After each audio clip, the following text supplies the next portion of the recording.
All right. Good afternoon, ladies and gentlemen. Happy Thursday. I'm really excited to be here once again having this conversation. We are in April, which is a month that we observe World Autism Day.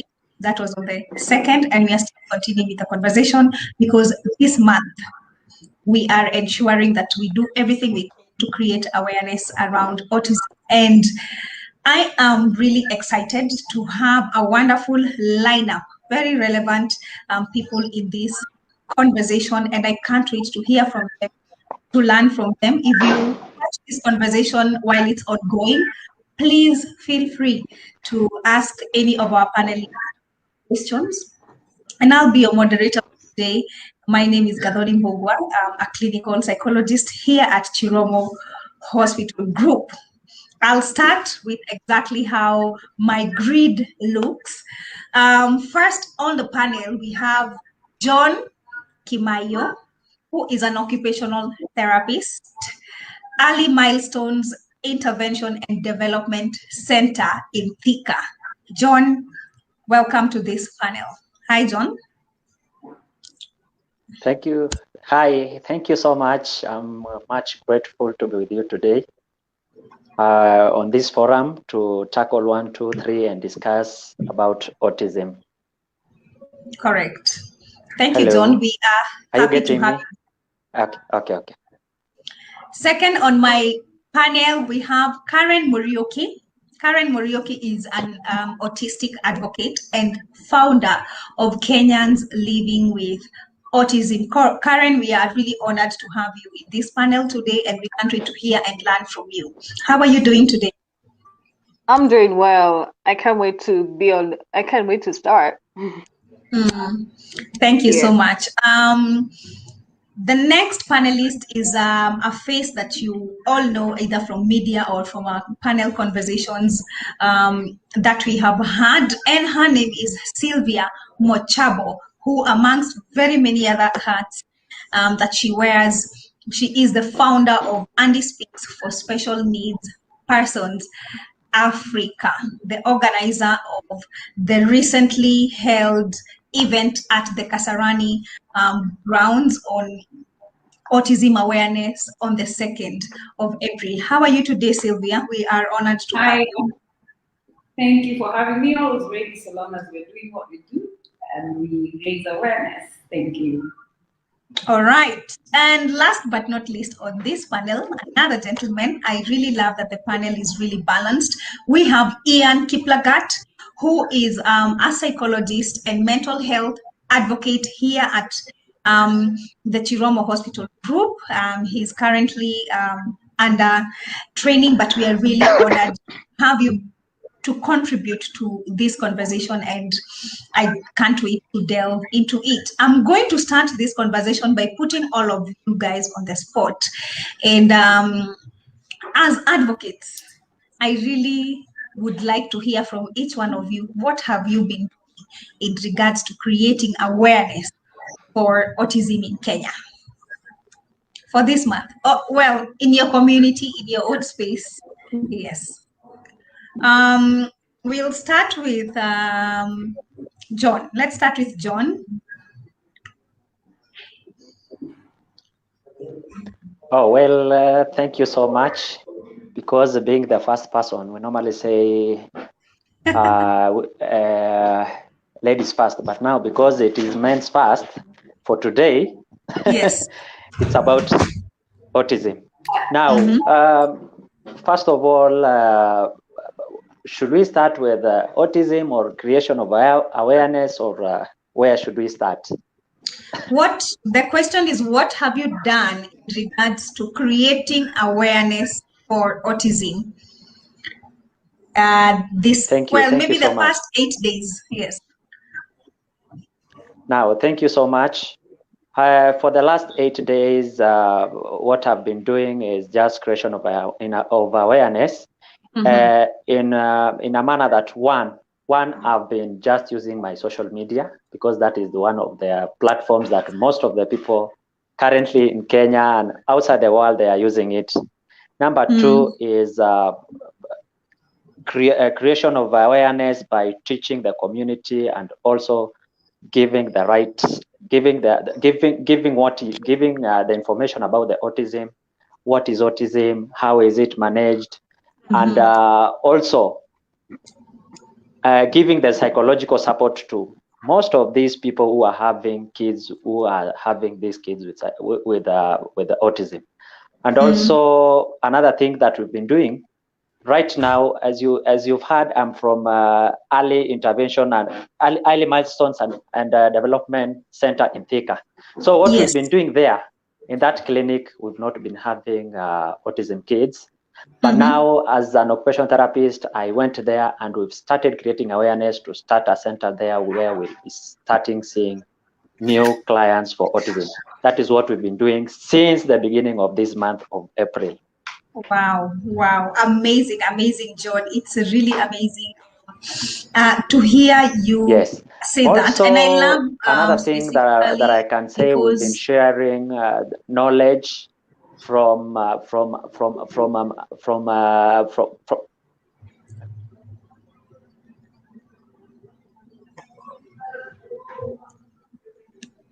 you getting me right? Are you together, really? Yes, we are together, John. I was saying thank you very much to hear that what you're doing from your own space in regards to the institution that you're working in, using your social media platforms, and also the fact that you did not have any children with autism in your institution, but it is something that you're looking into implementing currently. It's really amazing to hear that. I would like to go to Karen. Please, briefly for 30 seconds, what have you been doing during this month in regards to creating awareness? I've mostly been using social media. That is via Twitter, tweeting information out there that is written by autistic people. Just mostly social media stuff, basically. Using social. Yeah. And we can all agree that social media is actually a really, really powerful tool in regards to reaching the masses. It's really good to hear that. Ian, anything that you've specifically been doing to create awareness on autism? I've used my social media, my Twitter, and also psychoeducating caregivers of people living with autism about how to manage autism and what it means to be autistic. Yeah. All right. And last but not least, I would like to hear from you, Sylvia, briefly as well. What have you been doing during this month? For this week, I think it has been very intense on our side because it's autism is our flagship project as Annie speaks, because it's my life, it's what brought me here as a champion for the entire neurodiverse community. And speaking on behalf of my son who cannot do it by himself. We have had the Ride for Autism Awareness Nairobi circuit. That was on the 2nd of April, where we had 8 bikers with branding and stuff like that going around the entire Nairobi. Apart from that, we've had TV interviews, and this is one of the platforms where we're sharing information. We've had also conversations like the roundtable talk that was on Switch TV yesterday. We will continue having the rest of the month, and every day we have content that is being put out there for awareness on all our social media platforms and also on Switch TV, Science TV. So every day there is something on our TV partners about autism, just to expand on the knowledge, and it's a journey that will take the entire 30 days. And by the time we finish, we are hoping that the Kasarani Primary School Autism Unit will be fully equipped, fully painted with an occupational therapy section that will enable the empowerment of the autistic children to get the education that they deserve in the right manner. Thank you. Thank you, Sylvia, for that, and the panel at large. This was just a warm-up question for this conversation, and also to our audiences. It's important that they also are able to learn and connect and understand that this list of panelists are people who are walking the talk. Yeah, not just for this month, but the passion that is beyond it and the vision that each one of you carry. I would really like to commend you for that and to encourage you to keep going with the same momentum. Let's dive right into the conversation. And John, I'll get back to you because you did want to answer this question to begin with in regards to what is autism and how is it diagnosed. Let me hear from you. Okay, thank you very much once again. When we talk about autism, I know most of the people don't know about autism. It is now whereby in our current society we are getting a lot of people talking about autism. Sometimes some people are getting diagnosed of autism even without meeting all the criteria to rule out that is autism. Now, from the word autism, we can say autism. Some of the people say autism is a mental health problem. That is not. But we normally say, well, from the definition, we say that autism is a developmental problem that causes problems in communication, interaction, and comes along with some patterns of behaviors. So that is why we say it is a neurodevelopmental condition. Now, and when there are so many things that comes in for you to diagnose autism.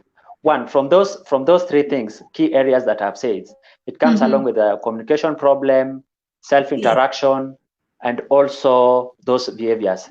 There are so many things that we can say that will rule out that this is autism or not. Sometimes it comes along with other condition, but you cannot rule out. So in short, we say autism is a condition that comes along with a problem of communication, self-interaction, and some patterns of behaviors. So that is a very clear indication of autism. All right. Thank you so much, John, for that. And specifically because of how you have actually put it for really literally anybody who is taking part in this conversation, whether it's a teenager or an adult, they can really be able to understand in black and white. I would love to throw Sylvia into this question just to loop her in a little bit. Because one of the things that John says is that some patterns of behavior, and maybe Sylvia, could you clarify for us maybe what are some of those patterns that you have been able to observe in your own children?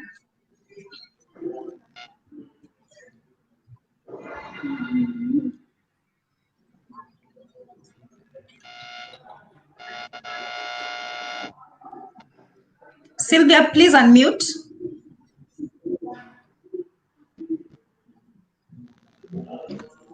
Sorry, I think I lost you for a while. I don't know if it's my side or you. I didn't get you. I lost you for like a bit of a good 20 to 30 seconds. All right. Okay, sorry. Let me just repeat that. I hope you heard what John talked about in regards to really defining autism and the diagnosis as well. And one of the things he mentioned, there are some patterns of behavior. I needed you to give your input, being a parent of a child who is autistic. What are some of these behaviors that maybe other people can be able to observe just with the naked eye? Yes. Okay. So we have things like eye contact. That is, most of the autistic children will lack eye contact. That is like something that one of the very earliest telltale signs you can look at is when a mother is breastfeeding and when you're connecting with your child and they're not maintaining eye contact. You see, that's early enough for you to get concerned. We have head control. We have small issues like jaundice when the child is born. Most of the time, these are things we take for granted at the beginning, and gastro issues. And then as they grow, there is the delayed milestones. And then there's some who have the comorbid or convulsive disorder. For me, that was what we first seen before you are even able to get the autism diagnosis. Then we have development of speech, which will be delayed. The children who are 10, they've not spoken, 5, 3, so you have that delayed milestone.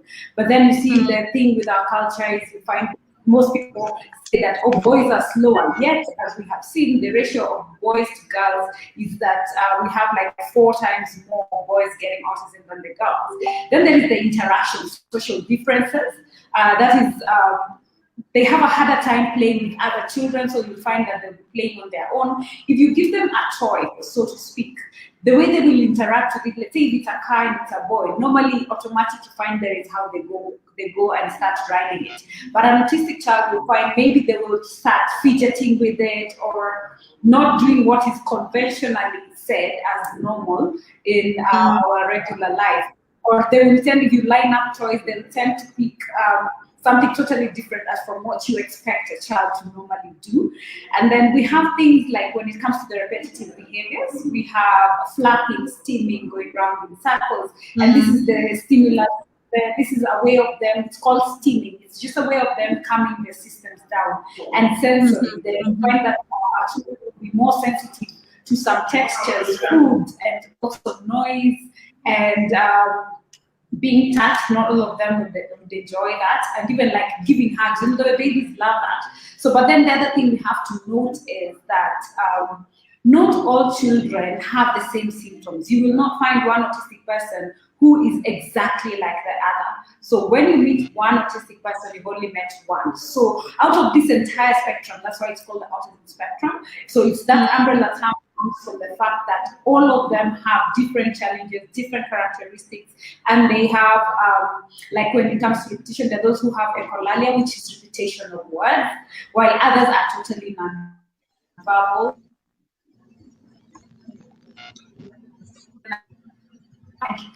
Everything that someone else said. So there is a lot of variance in the autism spectrum. It also depends also on the severity of the autistics. Yes. Right.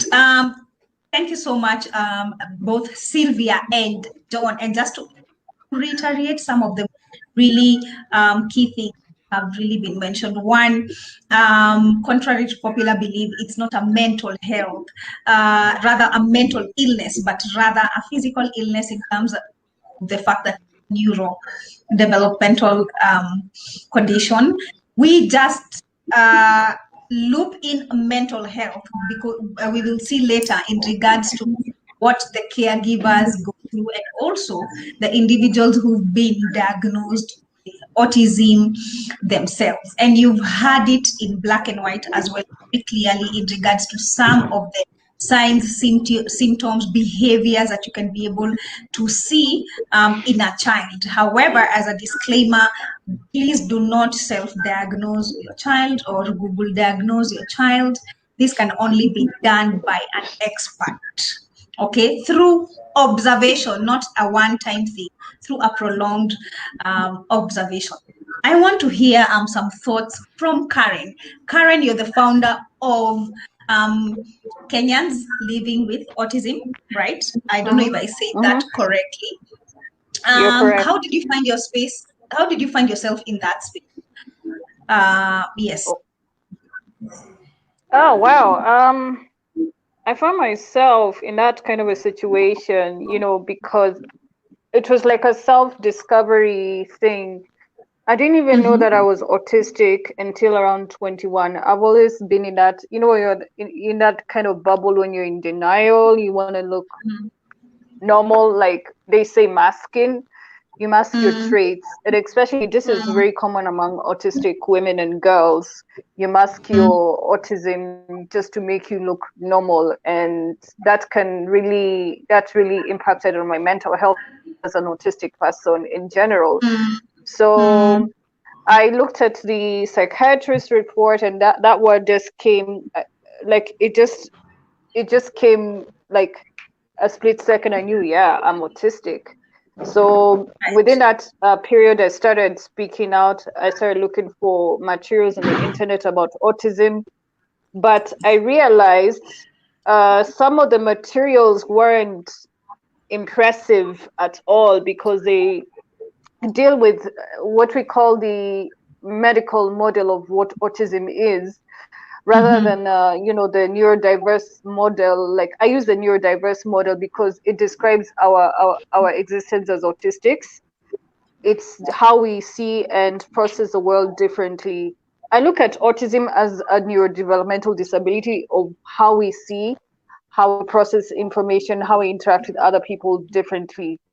And in this case, like for me, as an autistic person, I look at it in such a way that I'm different. I just see everything around me differently compared to what non-autistics look at it. Yeah. So that is actually what led you to now creating this space, this foundation, this organization. And what has been your discovery since creating the organization? Well, the discovery is that, a lot of parents have been reaching out to me just to help them, accept their kids, their autistic kids and adults. After self-discovery, during that time when I discovered that I was autistic, I decided, let me just speak out and create awareness and educate people around me. Hence the need of just forming a page as a way of just creating awareness. So I just decided, let me just try and reach out to several people on social media to just have a space where I can be able to educate parents and other professionals out there who have been working with autistic people. Yeah. Wow.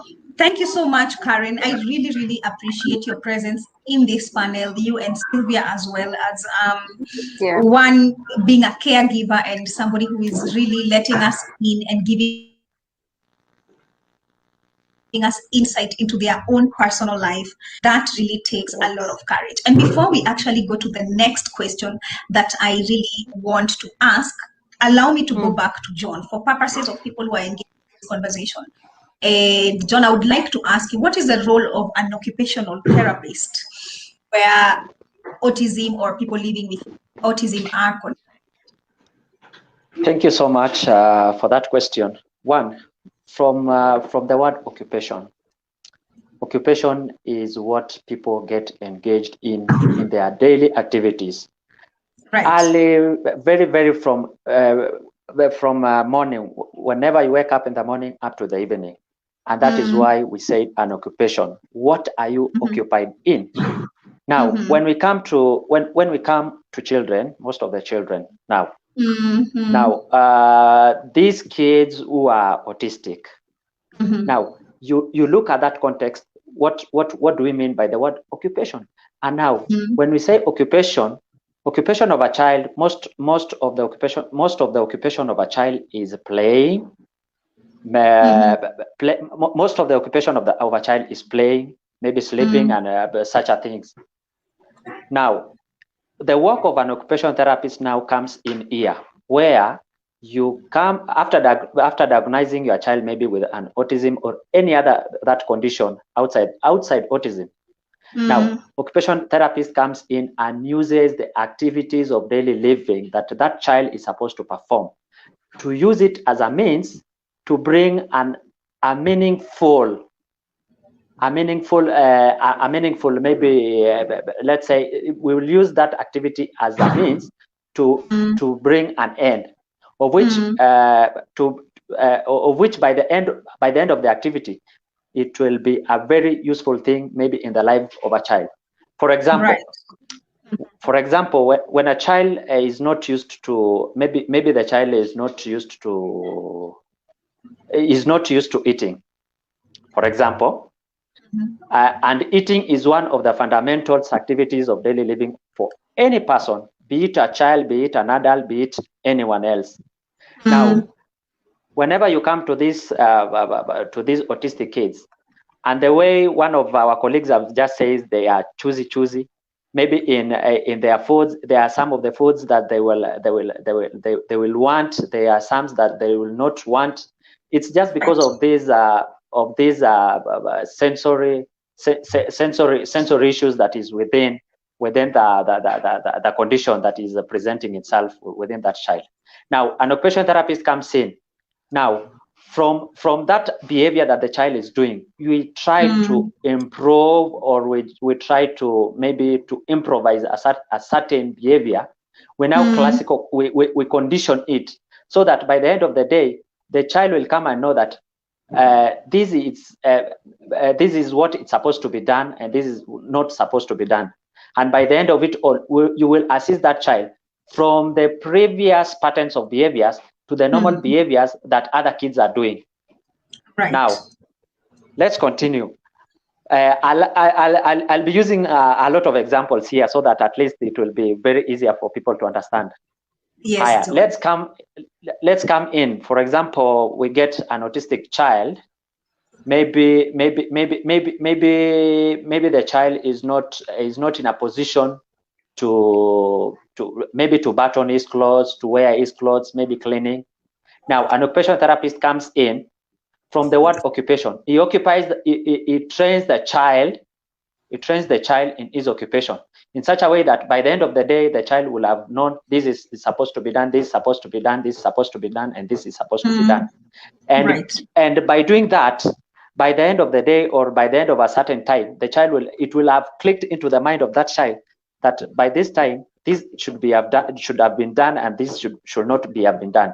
So it will be a system and a program that is going to be programmed in his mind. By the end of all that program, and by the end of that program that you had with that client or that child, it will have assisted you in making the daily routines of that child moves on smoothly. Yeah. The child. All right. Thank you for that, John. And yes. Basically, what John is trying to say is just to help and support that child in regards to changing the behavior that we are seeing, which is the symptoms, meaning that they have autism, to normal behavior. And normal here, we are saying the most prevailing behavior that other children are emitting. I know I really don't like to use normal, abnormal because of the various definitions, but I will just specifically say to behavior that is being exhibited by most children maybe that age, in regards to developmental milestones. So really, thank you for that. We have a psychologist in this panel, Ian. We are coming back. We are getting to you. And one of the things that Ian, I would really like to bring your insight into this is in regards to the mental health, of the people who are autistic. So what mental health risks do people living with autism run? First of all, there's a lot of stigmatization around autistic people from the society. So they tend to be prone to depression, also anxiety, because they're stigmatized. People see them as having as in they're not normal. They're also prone to stress because, for example, autistic children cannot play with other children. They might feel discriminated, and this will tend to affect their mental health.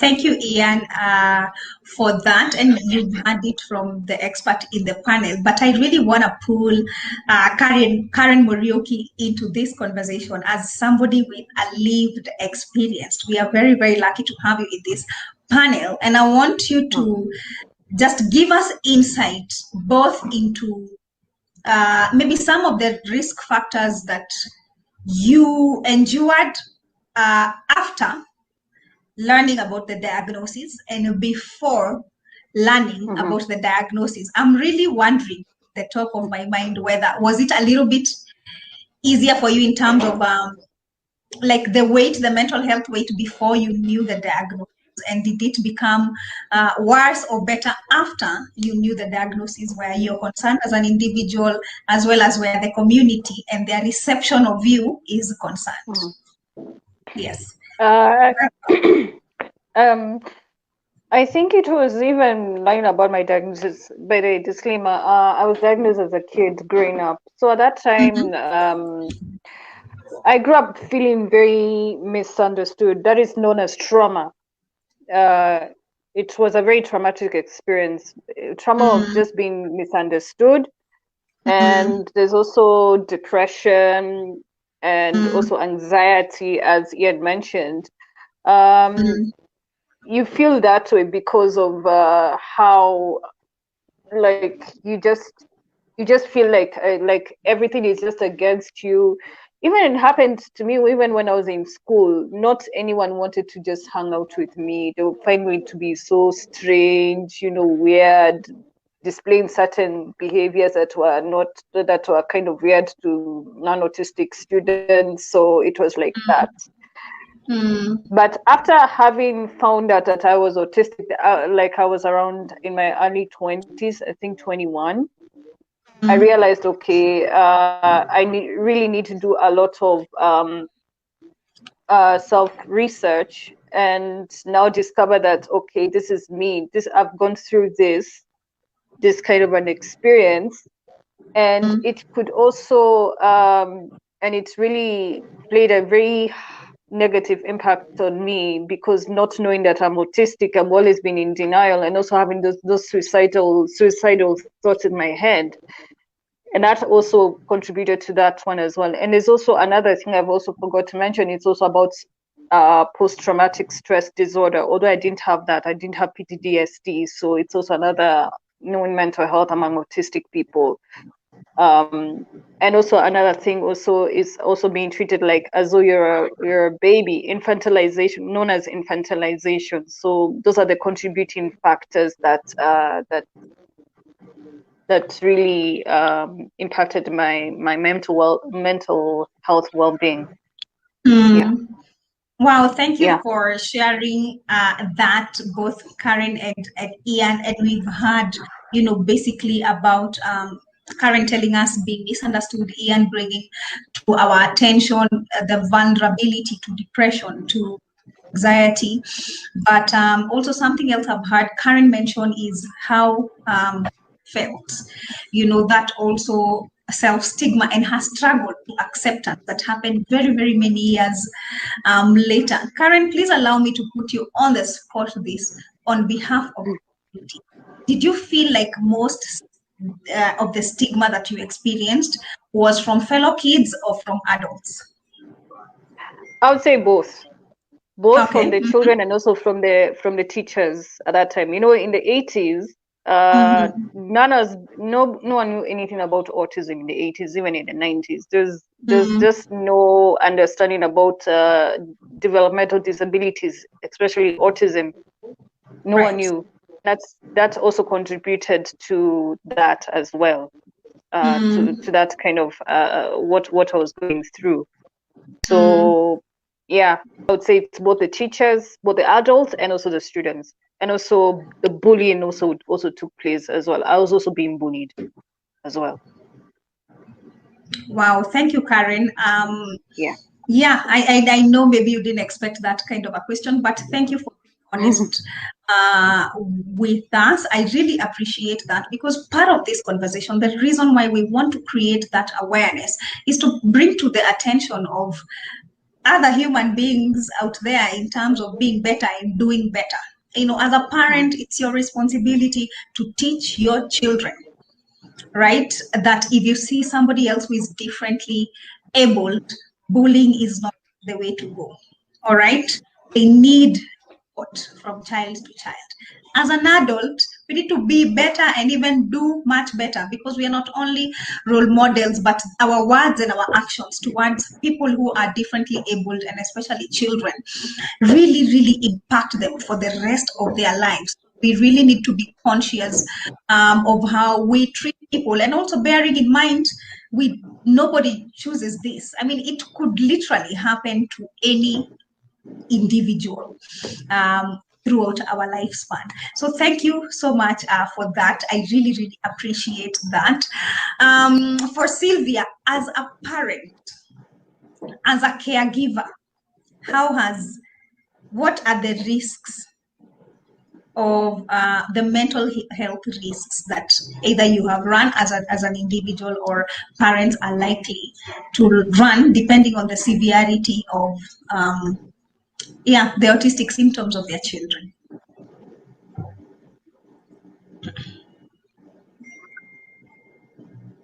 Sorry, please unmute, Sylvia. Yeah, okay.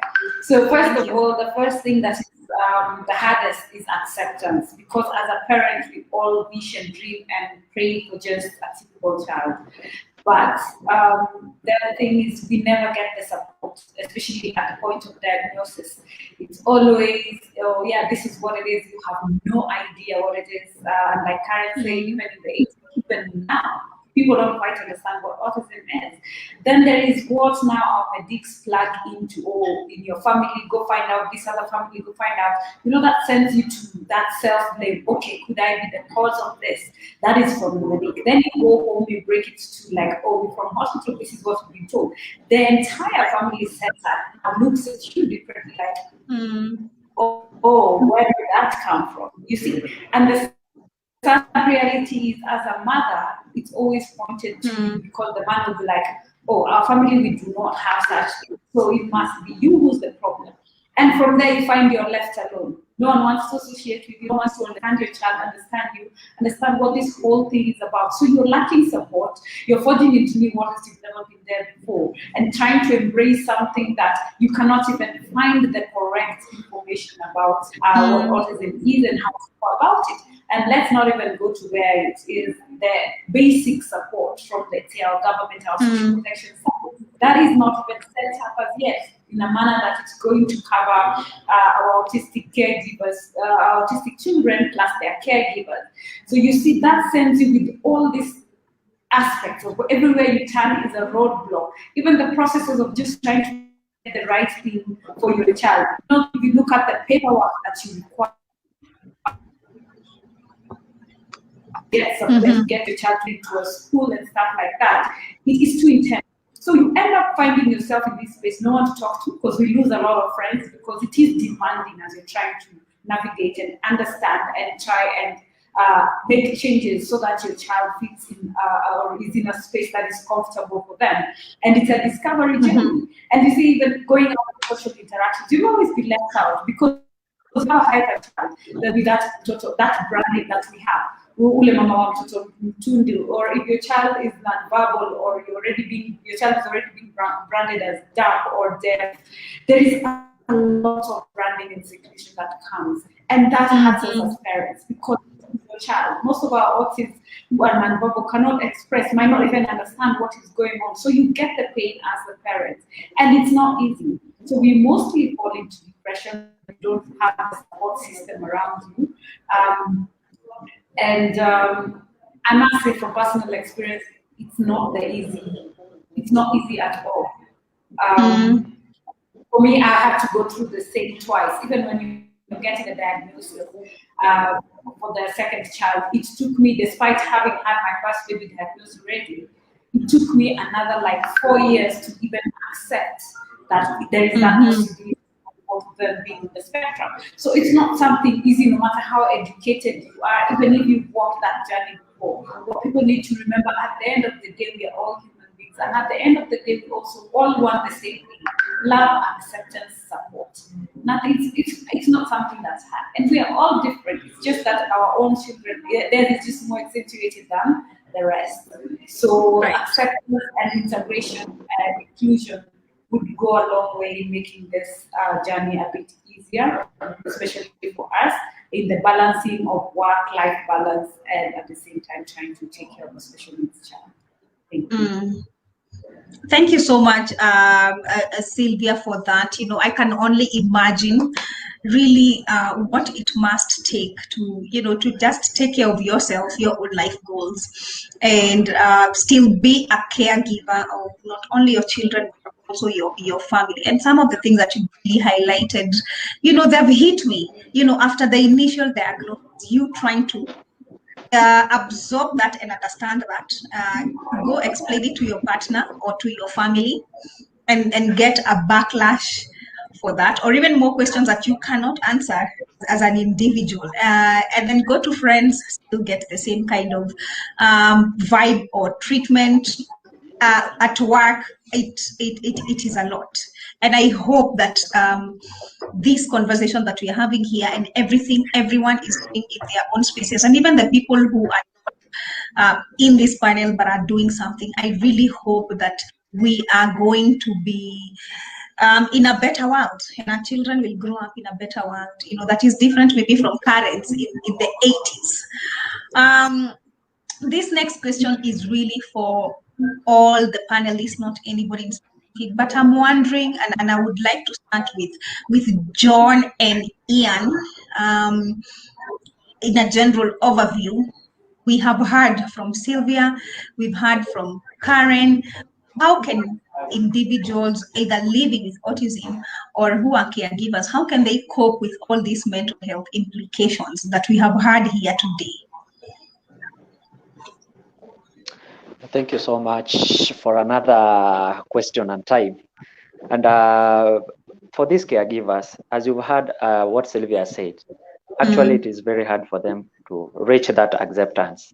It reaches a point, even some of the partners, they break because of this condition. It's only that some of them, they don't know. They don't have someone who is near, who can just get into their shoes, to explain for them what is this condition, how is it handled, what is supposed to be done, what is supposed to be followed.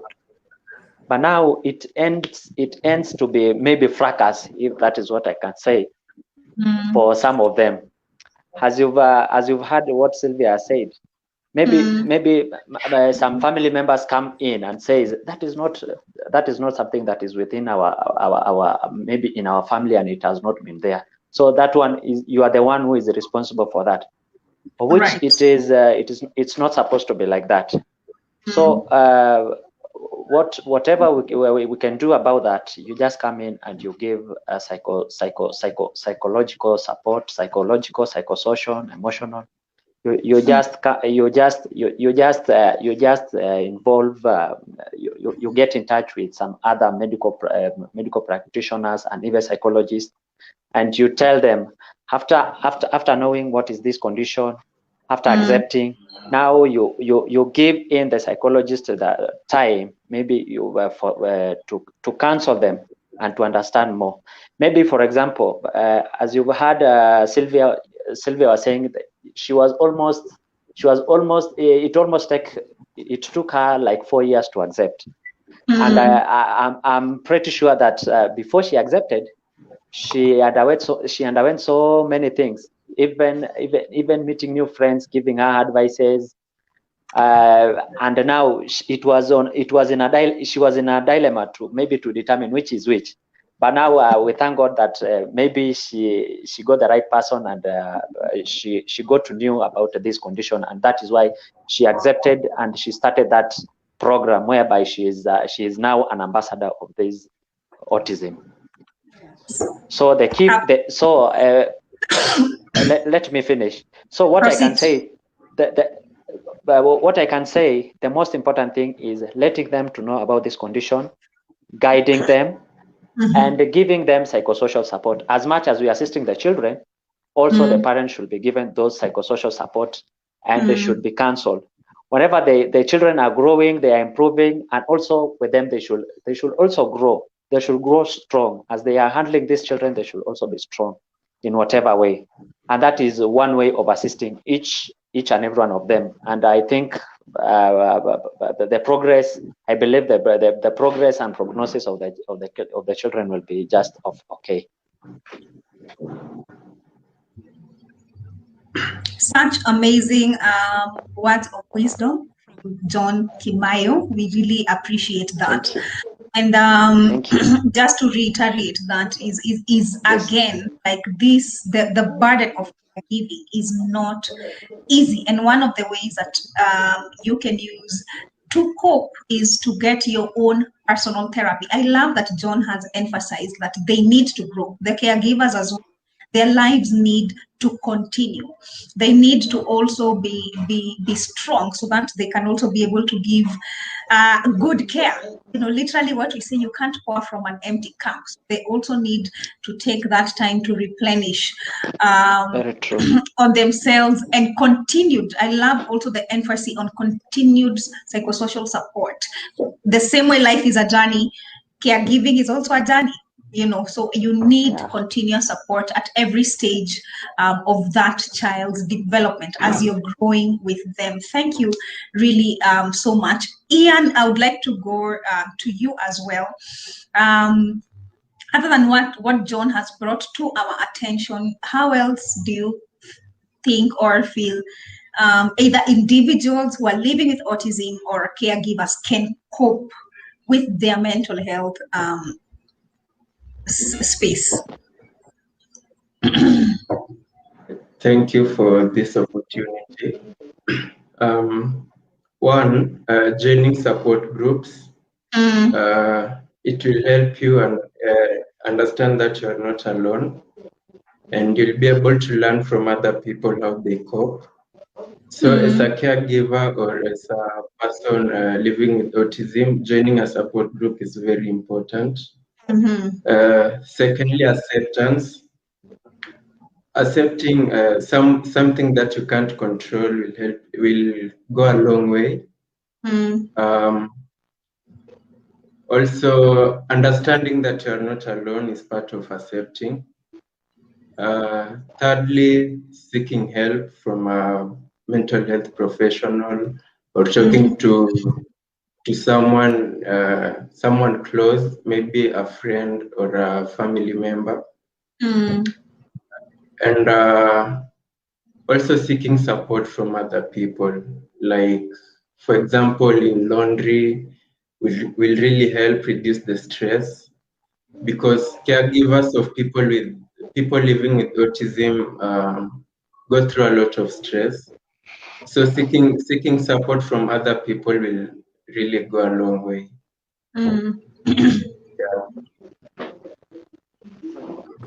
Thank you so much, Ian, for that. And if you're listening to this conversation or you join this conversation later, again, a lot of emphasis on therapy, but I really love support group. I'm a really big believer of support groups of whatever it is that we are going through, whether you're a single parent, whether you're divorced, whether you're grieving, whether it's any issue, because there's something really powerful about coming together with people who are in your exact space, people who you can really share in oneness. It's not theoretical, you know, this is something that you all are experiencing, maybe in different ways, but it's still the same thing. And there's so much power in being able to have that. And now I would really, really love to invite Karen into this conversation. We've heard from the experts,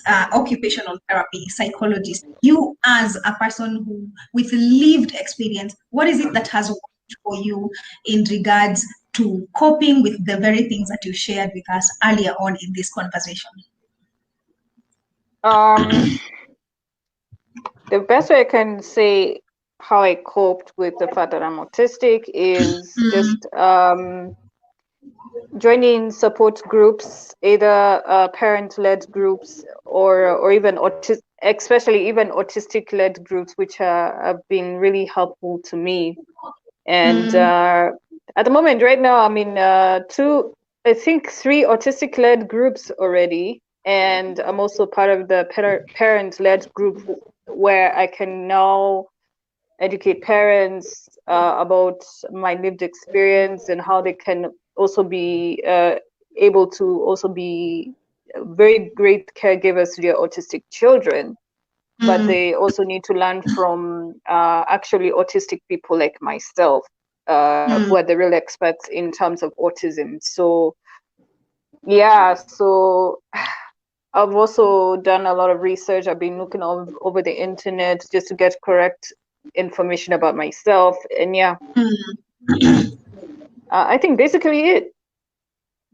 All right. Thank you. Yeah. You've really heard from Karen yourself. And I really want to emphasize on something that Karen has said that I really don't want us to take very powerful is the power to be able to know yourself. Get as much information as you can, and at the same time also understand yourself in regards to what works for you.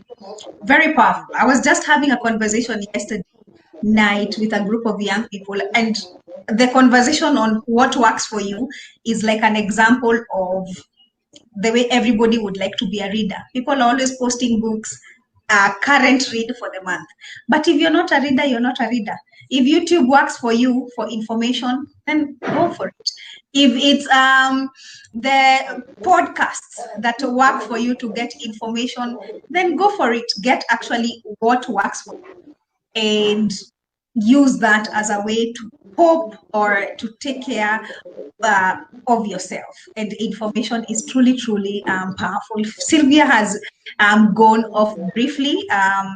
I think she's reconnecting again. Welcome back, Sylvia. As a caregiver, we've heard from you yourself and from John in regards to the burden of caregiving. What is it that you have been doing that has worked for you in regards to coping?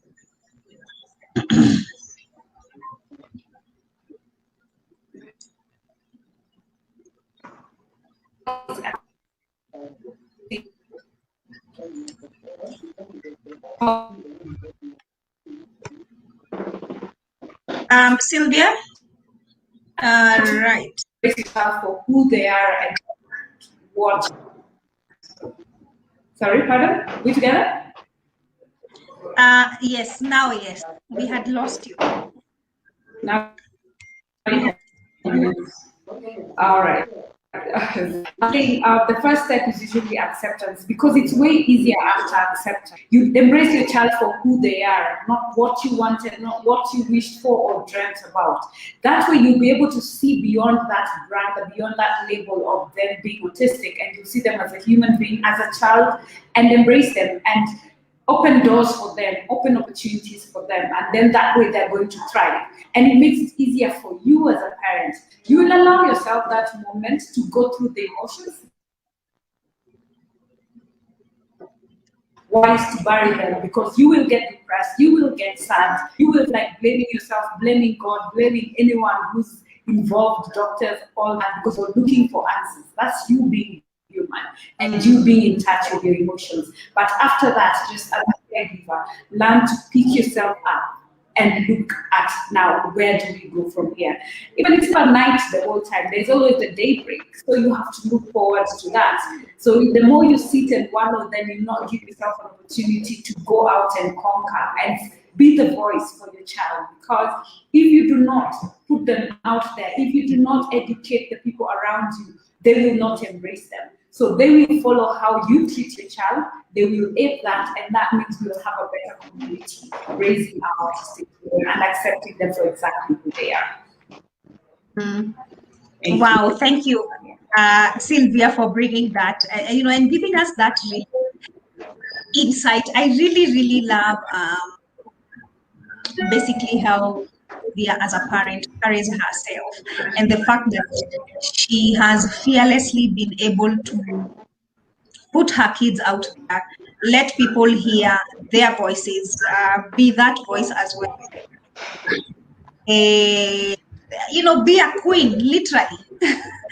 While she's at it. I can't imagine it's easy. I think it's more of the intentionality to still move forward as well as continue creating awareness. And and I also agree with another thing, that process also helps her children understand what is going on in regards to themselves, or what this cause is about. And thank you, and we really appreciate you for that. I know we are running out of time. I just want to jump briefly into the Q&A.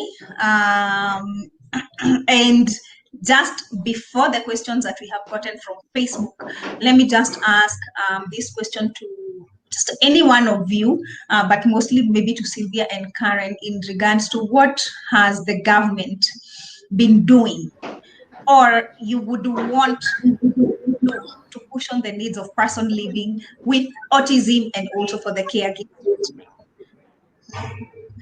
Let me just keep that open.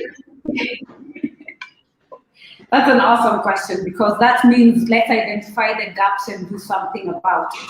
First and foremost, there is the country as signatories of UNCRPD, that is the United Nations goals that govern living with disabilities. We have the SDGs. All of them talk of equality, equal education, leave no one behind. They talk about universal health care. Let's go down to that. Then come back here to what we're setting our goals as a country. Yet if you come down to the nitty-gritty, that is not being done.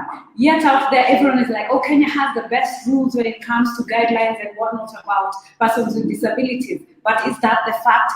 No, it's not. So can we just put our systems right and in order in terms of action, and not just, oh, we signed and yet we're very proud saying that we are signatories. No, let's inspect, ensure it is being implemented. Go to the ground and see if our children are being treated right.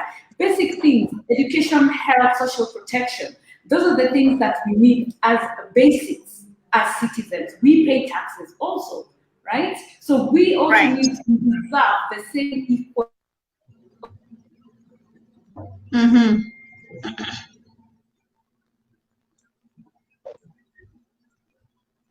And that's not the way to go. They should look at, this is an autistic person, this is how they learn, this is what they do. This is the healthcare system of everyone else. This is what a special needs person needs. So you make those amends and adjustments. When it comes to social protection, don't give us blankets of people like, oh yeah, there will be tax exemption. But then when I come as a parent of a special needs person, you tell me, oh, first of all, to even get the card, I need to see more doctors than everyone else. That's a given.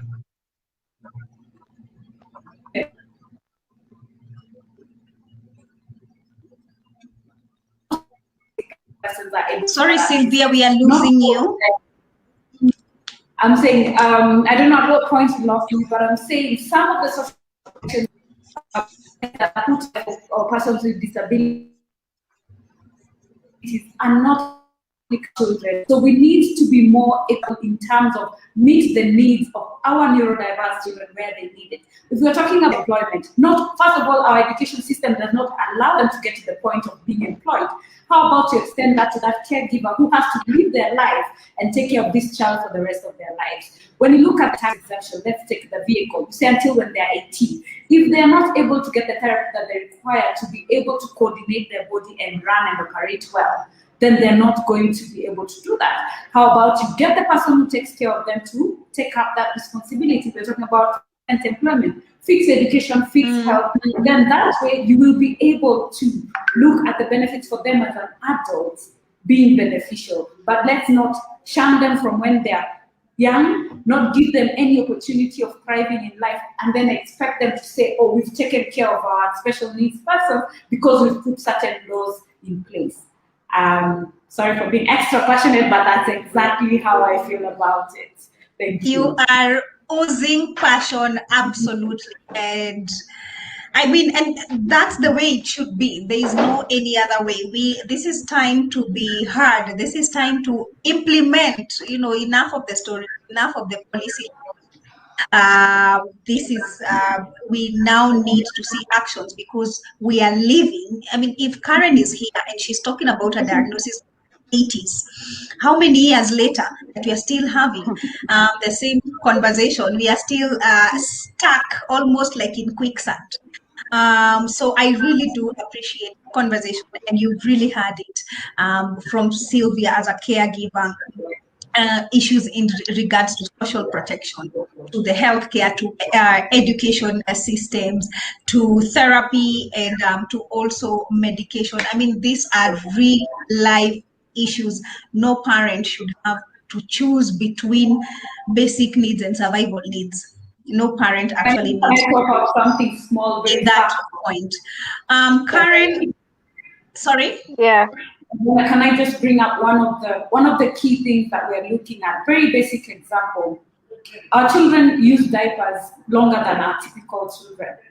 You find adults in diapers. This is the entire neurodiverse community. Yet diapers are very expensive. I still have to buy medication. I still have to pay taxes like everyone else. Yet when we come on this other side and see the government that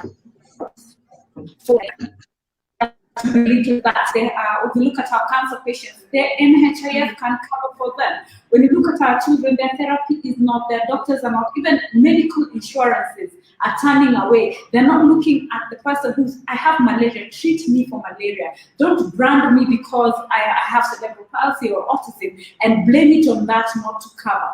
It is totally unfair. Even for the diapers, they need to be either free, subsidized,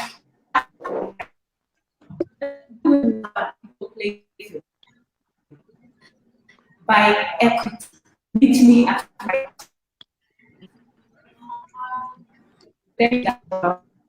I'm sorry, Sylvia, and it really breaks my heart that we have to keep losing you in your passion in regards to internet matters, but I would still challenge you to still get into the textbooks and still really just highlight all those issues. I think we can literally just have a Twitter conversation specifically, focusing on those issues and tag relevant people, because again, our responsibility is just to create that awareness and make the necessary noise. Karen, what would you like to see government, or what has been done? Wow. Hey, I'll definitely agree with Sylvia on this. The government has done zilch, meaning nothing. It seems to me that they just don't understand about neurological developmental disabilities, and autism falls under that umbrella of developmental disabilities. It simply means that they don't know anything about autism. It is because they're refusing to listen to actually autistic people on the ground, like me. If they would approach me and say, okay, what is autism? And I could explain to them that. Another thing that I have some few concerns about is unemployment. I had this conversation with fellow autistics out there. Autistic people make up 98% of unemployment. It is because of the perception of how society views us as autistic people and even other disabled individuals. Another thing is also the fact that, okay, Kenya is a signatory to the CRPD, but they have not implemented the CRPD. They have not included actually disabled people on the ground, especially actually autistic adults like me on the ground in decision-making matters, which has really upsets me. Actually, talking about this is kind of very heartbreaking to talk about. It's kind of upsetting to me, but you know what? I really need to let it out so that they need to hear from me. They need to hear from me as an autistic person. Also, tax exemption. As an autistic adult, I have a disability card. Yet, if I go to my, let's say if I go to my bank, they'll ask me for a KRA PIN. Yet I show them the disability card. I say, excuse me, I'm tax exempt. So they don't know, and they don't know the fact that I have a disability. They don't know the fact that I'm autistic. So these are the issues that it needs to be looked at in a very huge way. Therapies, especially for like what Sylvia mentioned, among autistic children, it also needs to be addressed. Vocational training for autistic adults who are now 18 and over. There's nothing at the moment. There's just nothing that needs to be addressed. Why is there no vocational training issues? So what we really need right now is to educate the government about autism and other developmental disabilities in general. Yeah. Wow, Yes. I really hear a lot of education that needs to take place, as in a lot of sensitization, a lot of empathy, really. And it really pains me just to hear you and Sylvia talk about, and I'm Another feeling thing, like, Gadoni. Another thing, Gadoni. This has always been part of my campaign, especially for non-speaking autistic people. They don't have access to communication, other communication aids such as AAC. They don't have that.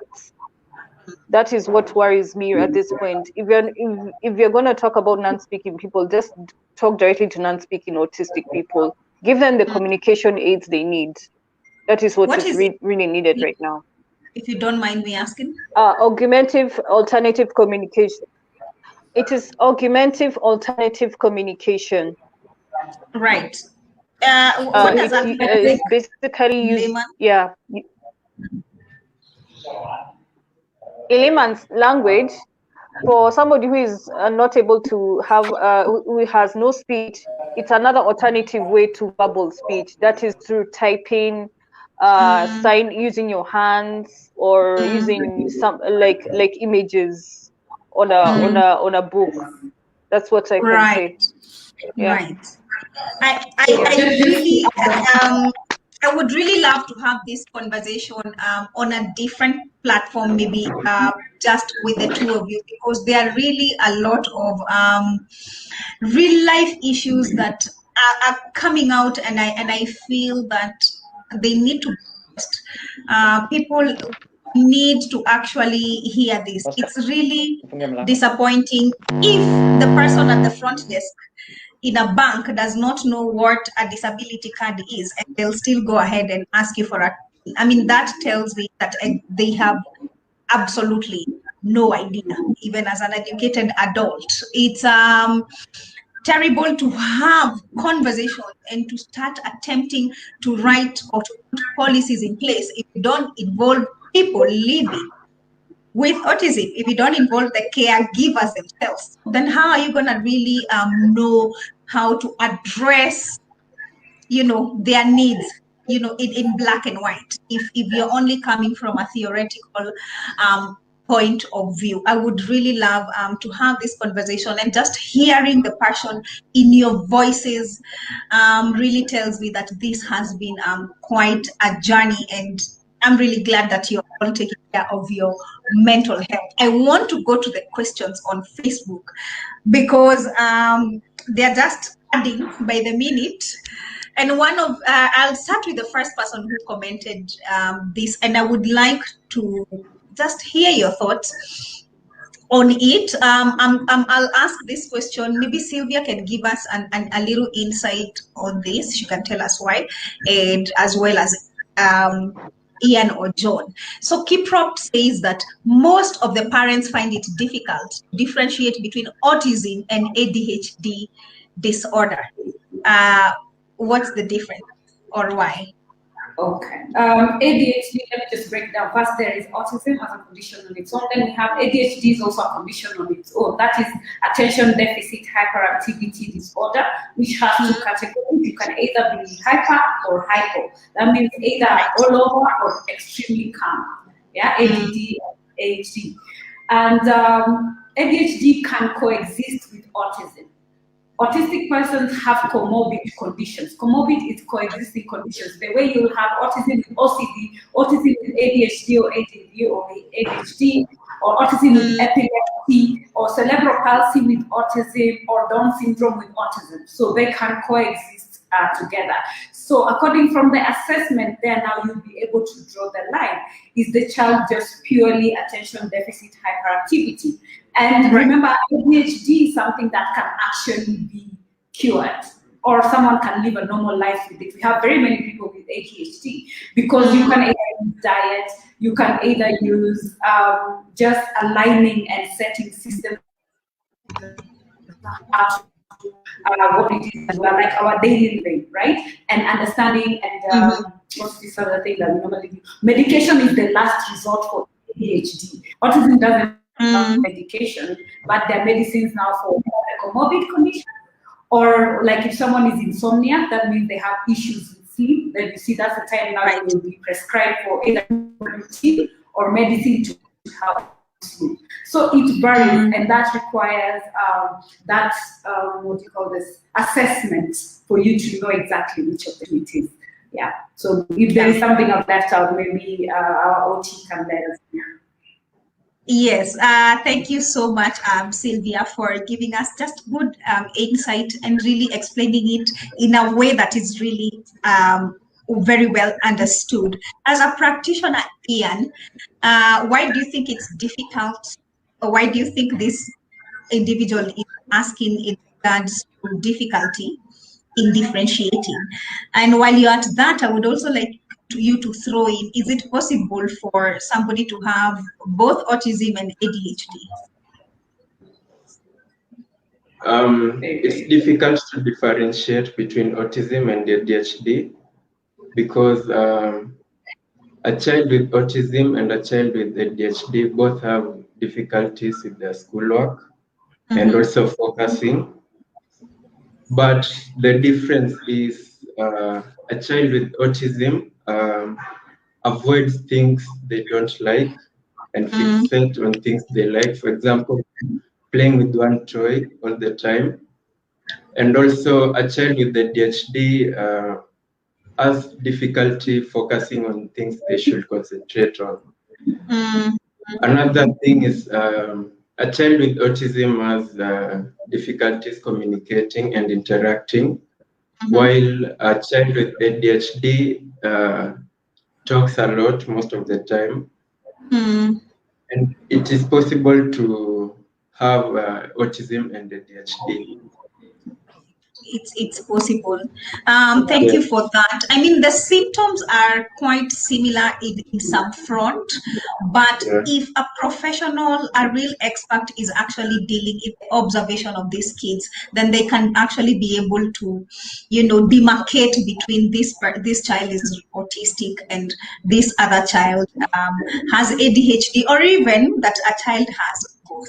And as we continue with this conversation, I just want to thank all the panelists again and to thank anybody who is joining this conversation. And I also want to remind you that the fact that Karen is here is hope enough that you can actually be able to still be the best version of yourself. You can still be able to manage whether it's ADHD or autism or any other neurodevelopmental disorder that your child has, or even you as an individual has. And the fact that Sylvia is here, I hope that this is also going to be a sign of hope that we can still be able to do a lot of the things that we want to do, despite of having a child who with autism. There is another very good question, and thank you, John, for coming back, because you talked about wanting to implement a program in your school.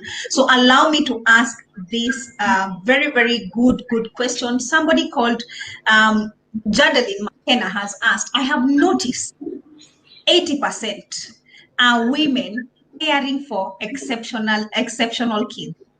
Where are the men, especially during therapy sessions? You find mothers. What can be done to involve dads? All right. And I want you to ask this because you're in the process of wanting to implement. So this is exactly what you're going to be finding in that space. So what is it that can be done? Or because also you are specifically an occupational therapist, have you observed this in some of the other disorders?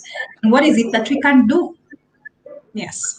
Okay, thank you so much. You have the floor. Yes. Okay. Now, I've lost for a while, but there are things that have it has gone. I just wanted to go into it, but there is no problem. Now, in fact, that is not the first question I'm getting from you guys, or from that audience. I've gotten so many questions related to that most of the people who are getting in touch with me are the mothers, but the fathers they are taking it as a minute thing, as if it's not there. Some of them they even don't know. So in relation to that, there is somewhere there was someone was asking a question, and in one of the platforms, what it's now a month for autism education. It's a month for getting awareness about autism. This month. Now, does your man even know about this day? And really, it was really shocking to find that most of the comments that we got from that questions, and the most answers and the comments that I got from that question, it was really disgusting.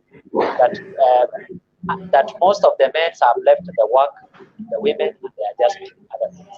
Even if you find some of them, they have just left their family, they abandoned their family, start another. And now, as an occupational therapist, because I'm not working alone in this field, we have so many disciplinary people in the hospital setup. And since we are many, we just coordinate, we come together, we unite to control and discuss wherever this is required.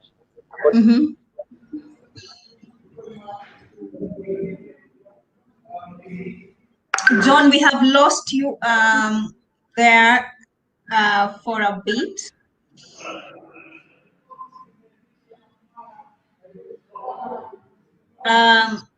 As we try to wait for John, I know he'll come back to you, but I'm just wondering, and allow me to ask you this, Karen, please allow me to ask you this. Did you experience any of this situation growing up as a child, whereby probably only one parent was present in taking care of you?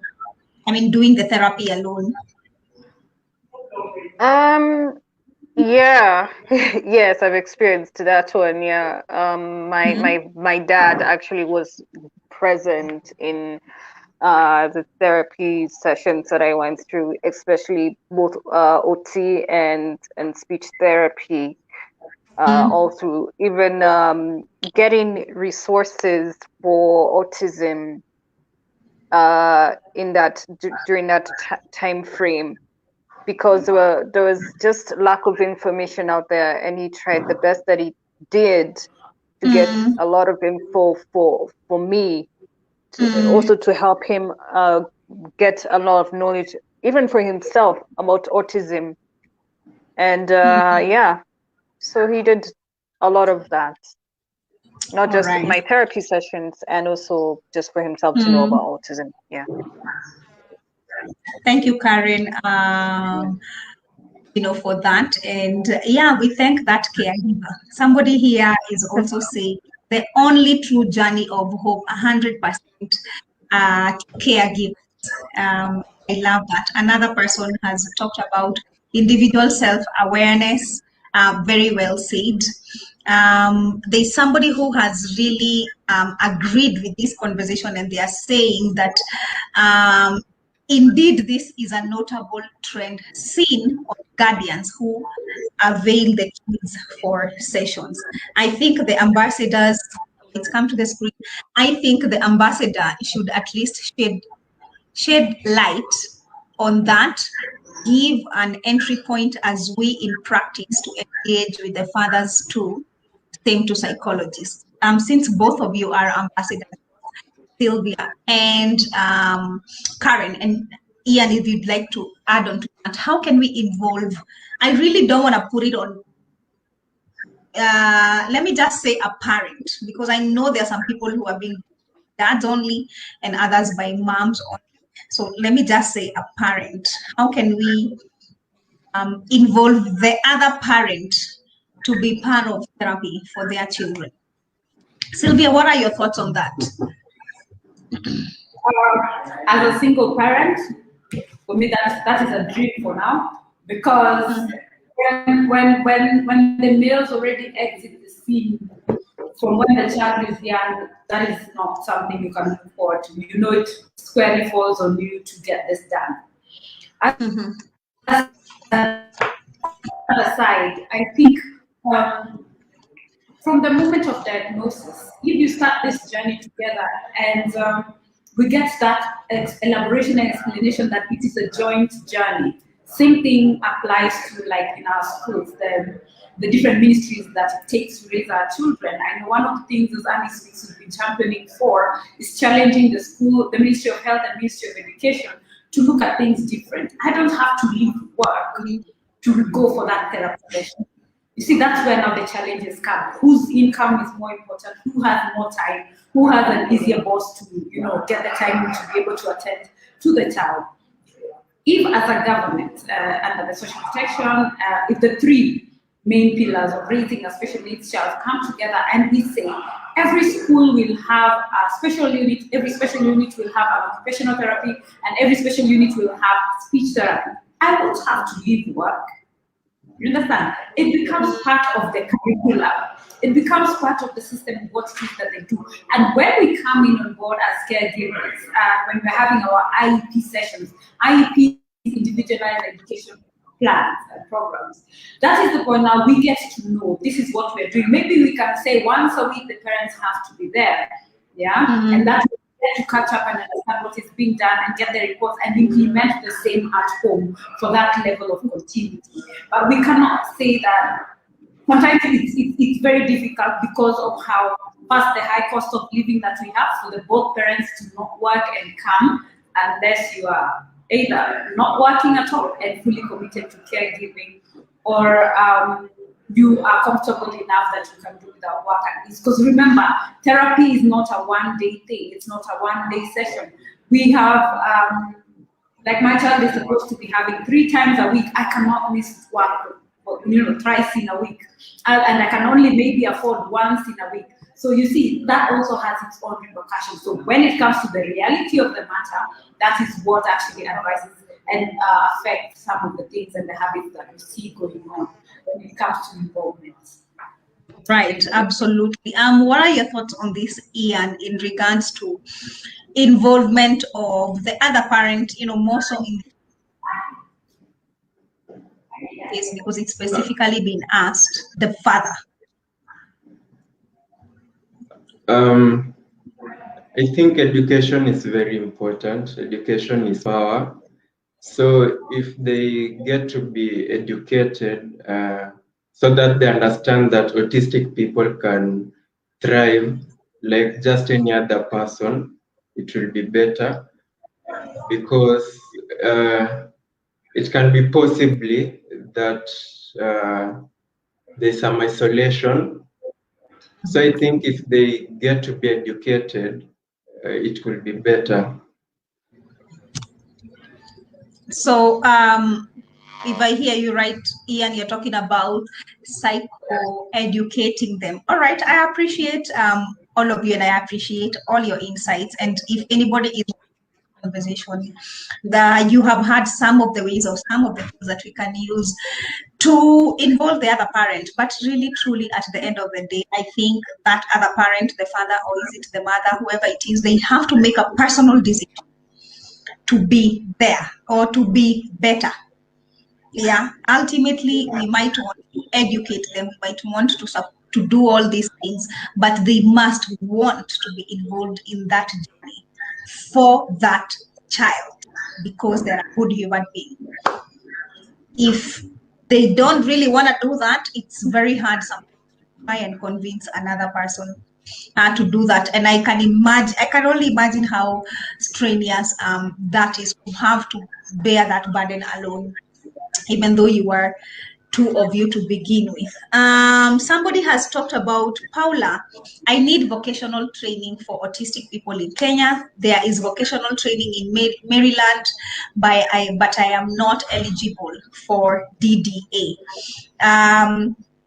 I hope that one of our ambassadors can reach out to Paula in case they know somewhere with vocational training specifically for autism. But we mentioned it earlier on with Prior Karen, like those are the things that we practically actually really need here in this country. Somebody also has talked about there is the need for our health facilities or setups offering offer family psychotherapy. This will inline help for the disabilities that are noticeable by birth, emphasizing on the importance of fatherhood inclusion in the development of a child. Same way you can't maybe need to get a passport. You know, you need the consent from the dad. I feel like that involvement can also be from that aspect as well. So thank you so much for your contribution. I really want to thank this panel, and as we end this conversation, I just want to pose a challenge to all of you, and it's basically asking you, what are you going to do different to help create awareness on autism after this conversation? What is it that you're going to do different? And also, while we're at it, because we are still on Autism Awareness Month, there's a campaign that is ongoing for autism awareness, where you can ride, you can walk, you can cycle, basically for autism, and Blue Everywhere talk about it. And Sylvia is here, who is actually spearheading that campaign. Maybe Sylvia, you can tell us more about that campaign, and also to your fellow panelists, how can they be able to support you, seeing as they are people in their own right in that space?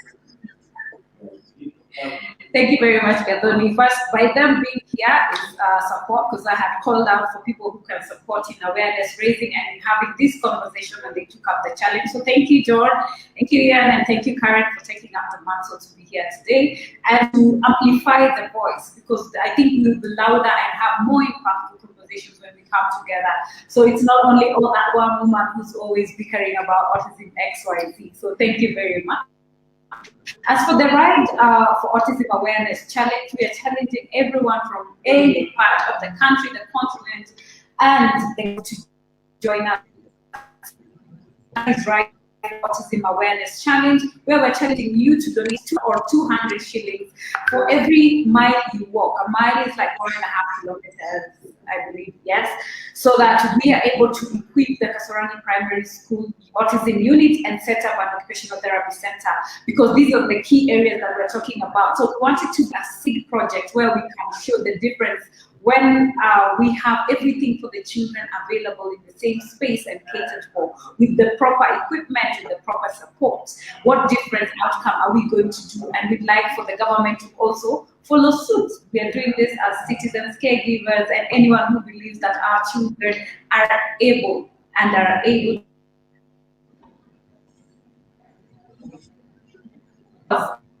limitations that they have, their own superpowers, and trust you, we just need to give them that opportunity. So you can also be part of the great change to enabling our autistic persons discover their greatness by empowering them and by opening that opportunity for us to set up that center that they're able to thrive. That's the right one. They're able to thrive and be the best version of who they can be. So ride, cycle, take a photo, post it, and make the donation to either our M-Changa. M-Changa is a platform online, so anyone can pay from anywhere, be it Visa, be it Airtel money, mobile money, equity money, whichever way you are able to pay. So if you go to Mchanga and just write Andy, it will bring you the platform and you're able to learn how many miles you've done.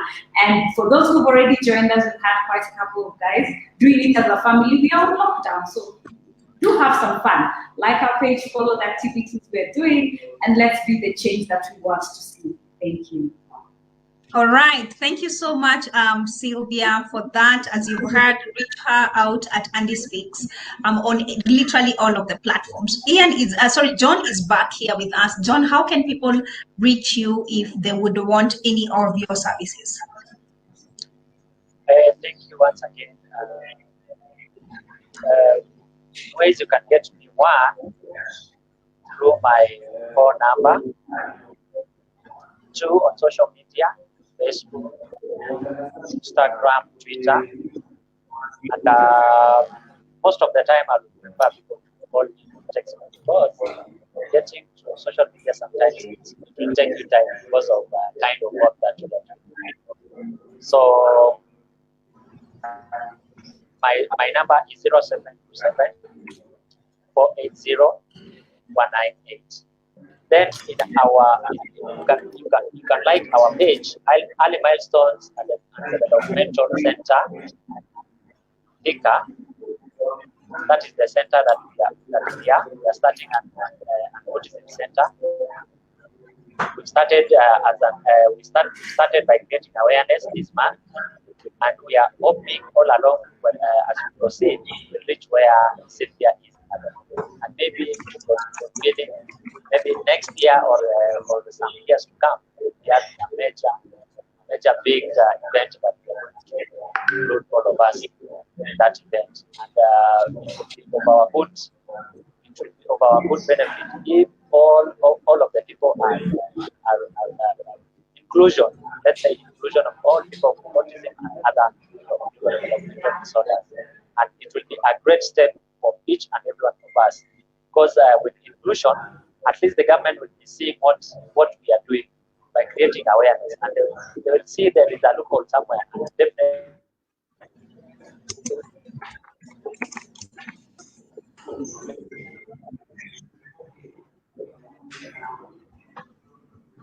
All right, John, we've lost you there, but thank you, and we are going to write that number in the chat box.